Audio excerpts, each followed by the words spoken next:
Hey, you wild women. Oh my gosh. Oh my gosh.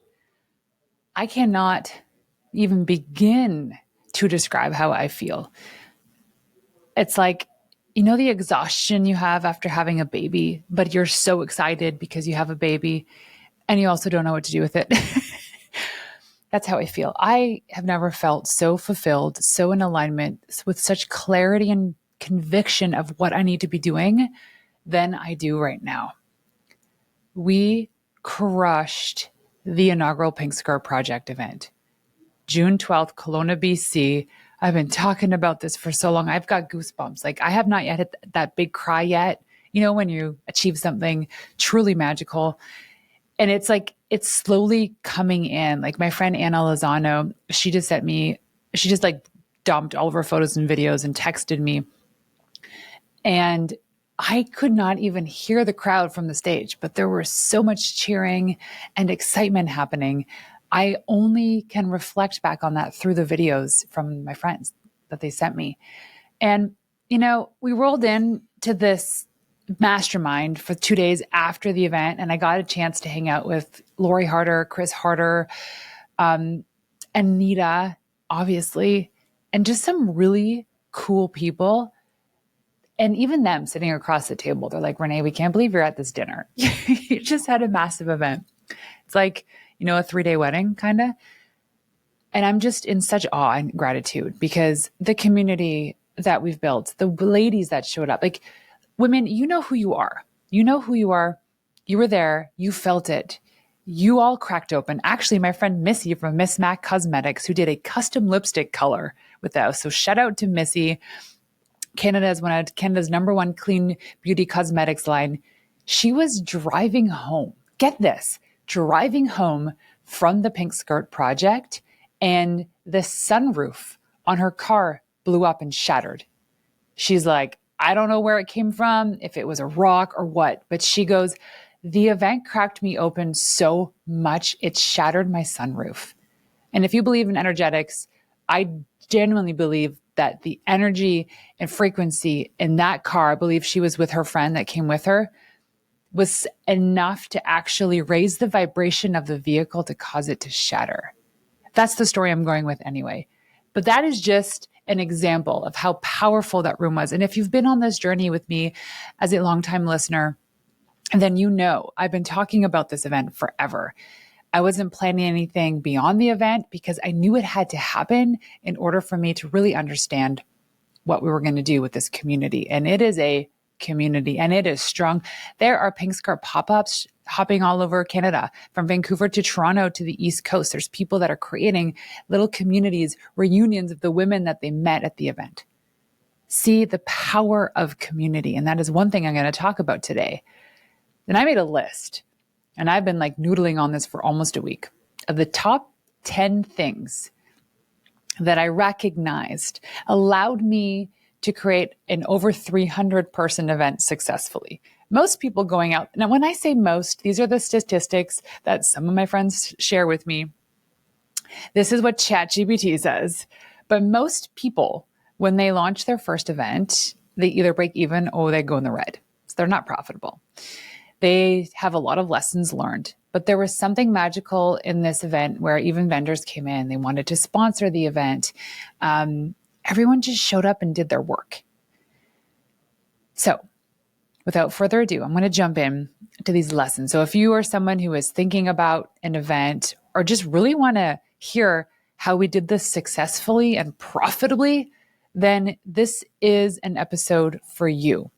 The first thing I want to start with, probably the most important thing, is that your wild idea is worth betting on. You know, that thing that's been just calling you, pulling at you. You can feel it in the pit of your stomach. You know it's a thing you have to do. That was this for me. And I was so scared because I didn't know the 10-year plan. I didn't know how we can get so profitable in running a business. I didn't know who to call in. But because I trusted what I was doing so much, knowing that I was being guided by a bigger source, that it was going to be amazing. But the sad reality is that I almost didn't do it. I wanted to play safe. I wanted to just tinker with things and not put everything all in and invest in one day. The numbers didn't even make sense to me at the time. The venue felt almost too big. The stakes felt too personal. But I could not ignore the whisper that said, what if this is the thing? What if this is the thing? And I've said this before. I knew it was going to be something, that the path would reveal itself every step of the way. And guess what happened? Over 300 women showed up.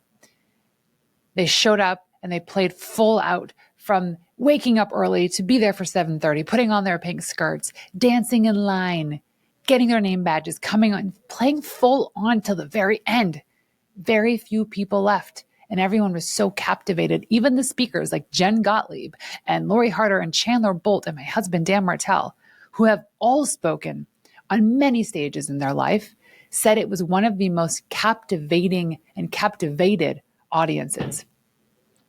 Because the women in that room were invested in the change of their life. And it made it a heck of a lot easier for other people to show up, for themselves to show up, to play full on. And I'm so grateful for people that came in and actually played full on. So 300 women in one room. And I realized in these moments that the bolder choice was the choice, and it was the only choice. And I'm not talking about like my gut or my ego. I'm talking about full alignment. So this wasn't just a good idea. It was the right idea. I lost sleep over it, and I had like night sweats and night terrors because it's a lot going all in on one day. But here's what I learned. Playing small doesn't protect you. It just delays your breakthrough. You know what you have to do. It's playing small will never protect you. It only ever delays your breakthrough. And if I had waited until it made perfect sense, it made perfect sense on paper, that my 10-year strategy was fine-tuned, it would never have happened. I would have missed the most life-changing moment of my career. Can you believe that? And all of my successes, when I reflect back on my pink skirt moment, this was hands down the most life-changing moment of my career. And here's the kicker. People didn't just show up because it was perfect. Let me tell you, it was not perfect. There were a lot of little shit sandwiches that happened. But the people showed up because it was real, because it had heart, because it was authentic, because I went first, right? I went first. And what does that mean for you? It means that, and people sitting in those chairs, they even reflect, gosh, if Renee can do it, I can do it. And that was the whole point. The whole point of this is that I'm nobody special. I'm nothing special. I'm just the person that decided to go and do it first. I'm the person that just decided to follow my gut, my instincts, and like my husband says, feel the storm and fly the plane anyway, because it's not going to be perfect. And there's always going to be issues and errors and people's, like the comments that I had leading up to the event because of us pricing our tickets in US dollars. Like, I mean, shame on you if you're listening to the show to call me yuck. But also, I realized the people that are nitpicking about whether or not we were pricing it in Canadian or US dollars aren't the people we want in that room. We don't want that energy. That's not the point. So in all this, I need you to ask yourself, what idea are you sitting on that scares the hell out of you because it's exactly what you're meant to do next? You know it. What is that? Because that's your sign. You need to bet on her because she's already waiting. So that was number one. Number two, the right room changes everything. If you got a chance to be in this room, it was magnetic. It was electric. Like, I swear every woman looked more at ease and calmer and younger leaving that place because of it. We curated the energy, and this curated energy equals exponential impact. It created magic. The vibe you set is the vibe you keep. And I knew going into that day, it was going to be a vibe. First of all, my awesome dear friend Chantel Adams, I said, girl, can you show up with your speaker before 7:30 in the morning? Go out there and then just pump up the line, play some music. And she drew like spiritual cards. And my friend Crystal Kremers was out there just pumping up the line because that is the vibe we wanted to people walking into the event to have and hold for the whole day because it's a long day. And it was that intention of like, let's have fun, let's let loose. Like, this is serious work we're doing inside, but like, let's have fun, let's play more. So from the moment that we checked in to the moment we created and made affirmations and declarations during the pink skirt celebration, the energy was curated and it was outrageous. You see, in this event too, we also looked at like the small details because it's those small details that create the biggest impacts, from the luxe VIP bags to the gluten-free snacks to the way that we decorated the bathroom. Because like every inch of that space needed to have some pink skirt zhuzh to it. And so we worked with our incredible friend, Courtney Valaket, and she came in and she zhuzhed up the bathroom. That was her goal. And like, it's kind of cool when you go to an event and the bathroom also has the same energy as the room. Every detail, from the name tags to special sections for people that bought multiple tickets. Like, we put their names on the seat saying, this is your spot. And we celebrated. Like, the celebration was full spectrum. And I'm not just talking about the pink skirt celebration at the end of the day. I'm talking about the whole damn day. It was full spectrum. There were tears. There was laughter. There were just big moments, big, powerful pink moments. When my husband came out on stage, he did not, like, he's spoken in front of thousands of people before, but he did not take a peek at the room before he got there because he wanted to be surprised. And when I introduced him, he came out on stage, he ran out and he did his jump like he always does. And he looked up and he goes, wow, this is different. And well, first of all, a room of 300 women that are like looking absolutely gorgy, looking up at him. And he's like, okay, what? And like, it was electric. It was captivating. It was hypnotizing. And this is all about celebrating a full spectrum day. So the right room changes everything. And we got the chance to create those sacred moments. At the end of the day, we did our pink skirt celebration. We turned the lights down low, like almost off, spotlight on Anita and I. We did these affirmations and I had everybody take out this pink plastic tube, ended up being a glow stick. And I said, take it out. What are you going to dream into existence today? Take a moment to think about what that dream is. And on the count of 3, we're going to crack that dream into activation and we're going to say pink skirt. And so we 300 women, they're holding these things up, and then count of 3, they cracked the glow stick and the pink skirt neons started going. And then the AV team from New Horizons Productions, who are brilliant to work with, they cranked up the song Unstoppable by Sia because that was the theme of the event. That was the theme of the day. And it was just like, crying and laughter and dancing and shaking these glow sticks because we are activating this new version of ourselves. We are stepping into the next level of greatness. So that to say, 300 people ain't an easy to walk in the park. This took a year in the making. These big visions need deep logistics. And I didn't go into this event with everything that I thought that I needed. We did not have the fancy systems. But you know what, though? What we had were detailed spreadsheets and Notion boards for everything that we knew we needed to do. And the spreadsheet was everything. We calculated to the second.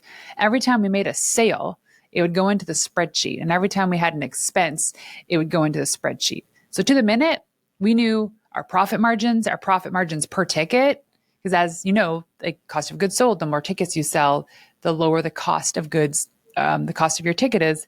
And we were able to see to the penny how much money we were raising for Dress for Success Kelowna, because 5% of all profits of ticket sales we were handing up to Dress for Success Kelowna. So the big vision required those deep logistics. And it was just a lot of planning, a lot of like weekly check-ins, turning to the controller and our finance guy and making sure everything was making sense. Like, how much were our Stripe fees? Everything. Anytime something was coming in or going out, we were paying attention to it because this is a business after all. And we were highly profitable. And I'll get to that. The next thing we did, which was way, way, way too late in our journey of actually having this event, was what we call Have a Jenny. So we hired this incredible event manager. Her name is Jenny McAlpine. She was our on-site manager and our lifesaver. You cannot do this alone. This is what she does. And she she just didn't just show up. Like she became the boss. Like we asked her what we needed to do. And if you're creating an event and your sole goal is to be the talent on stage and the connection to the people, you can't be the person putting out the fires.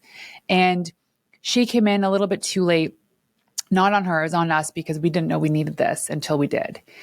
And it was just like so well executed. I could not have asked for a better person to show up and do this. So you need an event manager, or you need somebody on your team that is going to own the whole outcome of it, be the point person for everything.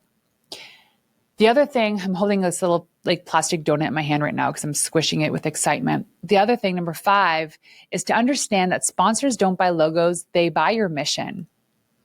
Our title sponsor, Dr. Michelle Sands, came on and did a keynote that left so many women excited about libido and hormones and female health.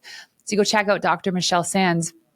We also had a platinum sponsor, which was selfpublishingschool.com. And let me tell you, there are so many women in that room now that are going to write a book because of Chandler Bolt's talk on stage. And when we first started negotiating having him come on as a sponsor, he had a list of things that he required and I had a list of things that I required, and he was going to send somebody else to do the talk. And I said, no, it has to be you. And he's like, what? Why me? It's like, he doesn't do this that much anymore. And I said, it just has to be you. Like, it's a non-negotiable for me. And I'm so thankful that he was the one that was up there. But he's like, Renee, I wouldn't normally say yes to these types of events, but I said yes to your mission. He's like, I trust you. I like you. I know you. I'm saying yes to what you're creating. And those are the partners and sponsors that you need on board, are people that see the mission. And this could be if you're looking for podcast sponsors or business sponsors, whatever it is that you're doing when you're trying to get sponsorship or even like advertising. You need to have the mission so clearly articulated, oozing out of your body for them to believe that they're the right person to be partnering with. And our sponsors, oh my gosh, dream come true, from all the in-kind sponsors to the vendor sponsors to our platinum, title, gold, and bronze sponsors. Like, you know who you are. These are people that just believed in the mission and they wanted to be on this ride with us. Now, your team, this is number 6, your team is what makes or breaks the vibe. No one pulls this off alone. I had so many ride or dies. I remember this was October of last fall. It was some random Sunday morning when I declared that I was having this event, and I picked a date-ish, kind of. I knew where I was doing it. And this was like 6 a.m. I was in my pajamas having a coffee, and I was like, hey, I'm hosting this event and I need some volunteers. Now, remember, I have never done this before. And so I had no clue what I needed or what was required of me from an organization perspective to actually help these volunteers or even find them, or like, how do I manage them?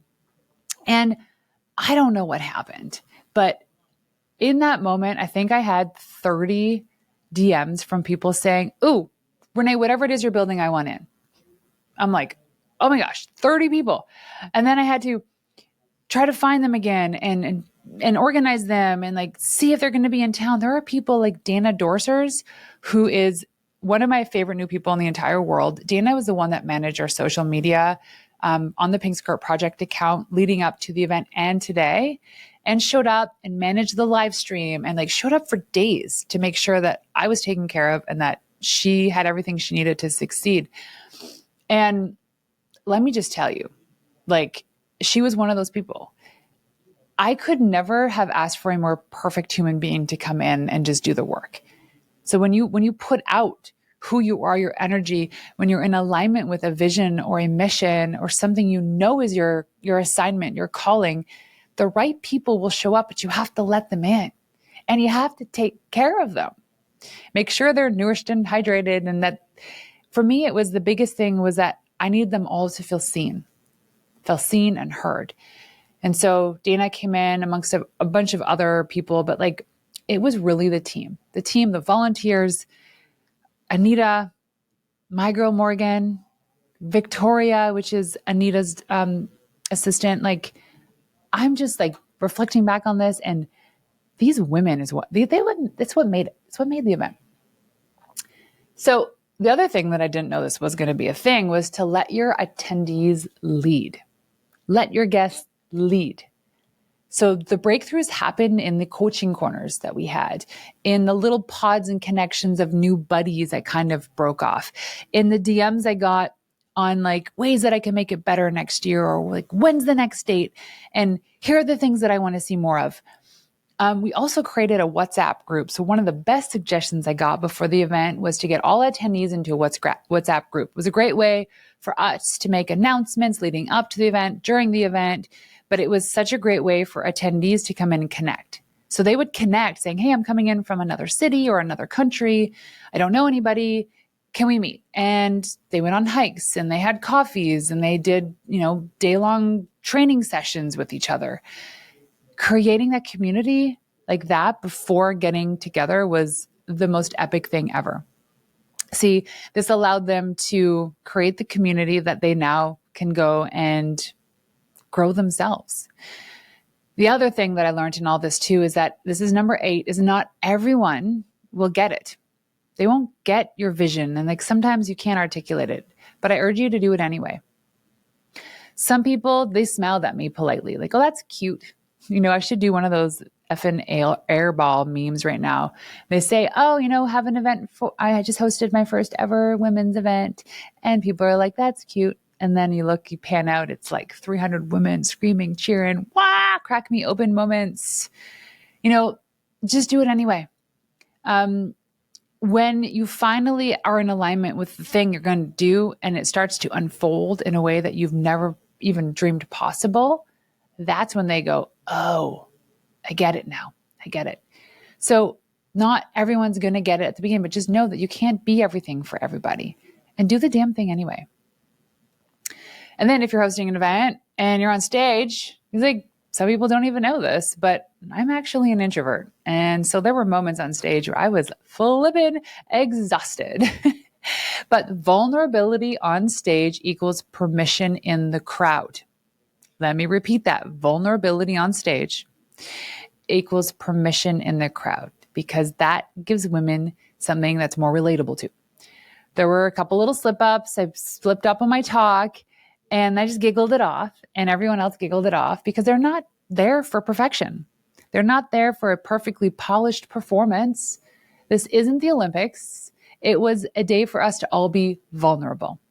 And the more open you can be about those vulnerabilities and your mistakes and your failures, the more people actually start to like you. Those people online that are like kind of doing the same thing that you're doing, but they just seem fake, that you feel that sense of fake. Yeah, don't be that person. Oh, and then also with this, like the vulnerability, because energetically I'm an introvert and I just feel the energy in a person, in a room, in a situation, a circumstance, it's actually quite exhausting for me. So while Anita and I had very clear moments of when we were taking the stage and like doing draws and introducing certain people, because she's an extrovert, she could just plow through the day, no problems. But there were a couple moments in the green room when I looked at her and I said, Anita, I need you to tap in. Like, I can't, she's like, absolutely, sister, I got you. So knowing that about myself, I can look at the schedule for next year, which is 2 days, by the way, June 11th and 12th in Kelowna, BC. And I'll just know when I need to just be like, okay, I'm not doing that this time. Have somebody else come in and do that for me. But the vulnerability piece was key to making it such an impactful event. The number 10 is, this was kind of the cool part. Like, oh my God, we made money. See, you can profit and still lead with purpose. You can make money and still have an impact. The crazy thing about starting a business is that it's kind of, you're supposed to make money. That's the point, right? The more money you make, the more impact you can have, because you can hire people and you can donate to charities and you can create really cool stuff. So the numbers are still coming in, but I will say this: when everything was paid out, when our time was paid out, when all the things were said and done, we profited well over $100,000 as USD. And I'm not going to be secret about this, because if you're in the room, if you got to see what it was like, you're like, okay, because it wasn't cheap. I call this a high-end ticket.